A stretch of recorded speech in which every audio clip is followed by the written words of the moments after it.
అధికార పార్టీ అభ్యర్థిగా పోటీ చేస్తున్న స్థానిక ఎమ్మెల్యే అన్నంరెడ్డి ఆదిప్ రాజ్ ఎన్నికల ప్రచారంలో తనదైన శైలిలో దూసుకుపోతున్నారు. ఇప్పటికే అన్ని ప్రాంతాలను కలియతిరిగి ప్రచారాన్ని హోరెత్తించిన ఆదిప్ చివరి దశ ప్రచారాన్ని కొనసాగిస్తున్నారు. సబ్బవరం మండల కేంద్రంలోని సాయినగర్లో పర్యటించిన అన్నంరెడ్డికి ప్రజలు బ్రహ్మరథం పట్టారు.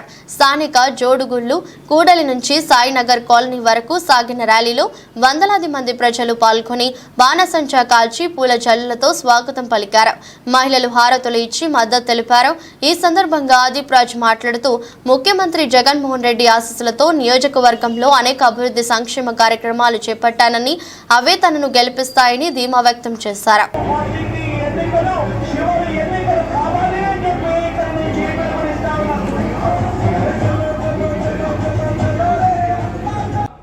పద్నాలుగులో చంద్రబాబు నాయుడు గారు ఇచ్చినటువంటి హామీలేంటి, 2019లో జగన్మోహన్ రెడ్డి గారు ఇచ్చినటువంటి హామీలేంటి, 2014 నుంచి 19 వరకు చంద్రబాబు నాయుడు గారు ఎన్ని నెరవేర్చారు, 2019 నుంచి 24 వరకు జగన్మోహన్ రెడ్డి గారు ఎన్ని నెరవేర్చారు, ఇదే ఇవాళ సబ్జెక్ట్. ఒక్కసారి 2014 కోసం అడుగుదాం. ఒక్కసారి చెప్పండి అమ్మా మీరు అందరూ. రెడ్డి గారు చెప్పారు ఆ ప్రభుత్వం అధికారంలోకి వస్తే డ్వాక్రా రుణమాఫీ చేస్తామన్నారు, చేశారా? 126 హామీలు ఇచ్చారు, ఏ ఒక్కటి కూడా నెరవేర్చలేదు. కానీ ఈరోజు అదే 2019 నుంచి 24 వరకు జగన్మోహన్ రెడ్డి గారు ఇచ్చినటువంటి హామీలు ఏంటి, ఆయన నెరవేర్చిన ఏంటి కూడా మిమ్మల్ని అడుగుతా. జగన్మోహన్ రెడ్డి గారు చెప్పారు మన ప్రభుత్వం అధికారంలోకి వస్తే మీ పిల్లల్ని బడికి పంపిస్తే చాలు మీకు అమ్మఒడి ఇస్తామని చెప్పారు, ఇచ్చారా లేదా? ద్వారా స్కూల్స్ అభివృద్ధి చేశారా? గవర్నమెంట్ స్కూల్లో పథకాలు నేను మిమ్మల్ని అడిగాను, అందుకే ఇస్తున్నారా లేదా అంటే చంద్రబాబు నాయుడు గారు చెప్పినవి ఏం చేశారు, జగన్మోహన్ రెడ్డి గారు చెప్పినవి ఏం చేశారంటే ఇక్కడ మీకు క్లియర్గా అర్థమైపోతుంది. అమ్మ మీకు డిపో ఎక్కడ ఉండేదమ్మా? రేషన్ డిపో అంటే పంచాయతీ ఆఫీస్ దగ్గరికి వెళ్ళి గంటలు నిలబడేవాలి. ఎండైనా వానైనా చలైనా అక్కడ నిలబడాల్సిందే. వికలాంగులు వృద్ధుల పరిస్థితి అయితే ఇంకా ఇబ్బందిగా ఉండేది.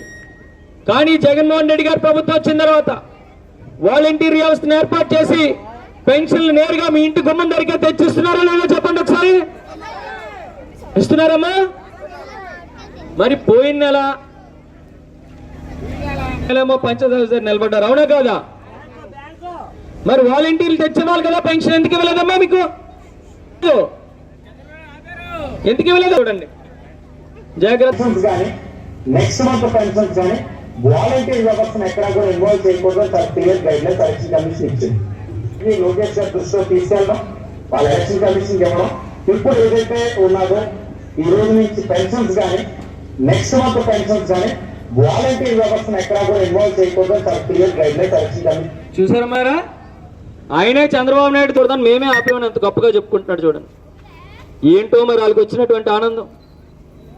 ఈ పెన్షన్లు వాలంటీర్లు తెచ్చిస్తే వాళ్ళు ఈ ప్రజలందరూ కూడా జగన్మోహన్ రెడ్డి గారిని మరింతగా మెచ్చేసుకుంటారు. ఈ 2 నెలలు ఇబ్బంది పెడదాం, ప్రజలను ఇబ్బంది పెడదాం అని చెప్పి. ఏప్రిల్ మే అంటే ఇలాంటి ఎండల్లో మీరు అందరూ లైన్లు కట్టి బ్యాంకుల చుట్టూ ఆఫీసుల చుట్టూ నిలబడి పెన్షన్లు తీసుకుంటే నేనే ఆపించానని ఎంత గొప్పగా చెప్తున్నాడు. పట్టించుకోకపోయినా ఈ 3,000 రూపాయలు వస్తున్నాయి కాబట్టి దేహి అని ఎవరి దగ్గర చేయి చాపకుండా మందులు కావాలన్నా అవసరాలు కావాలన్నా వాళ్ళు తీర్చుకుంటారంటే ఈ 3,000 రూపాయలతోనే, అవునా కదమ్మా? నేను సపవరంలోనే గడప గడపకి చేస్తున్నప్పుడు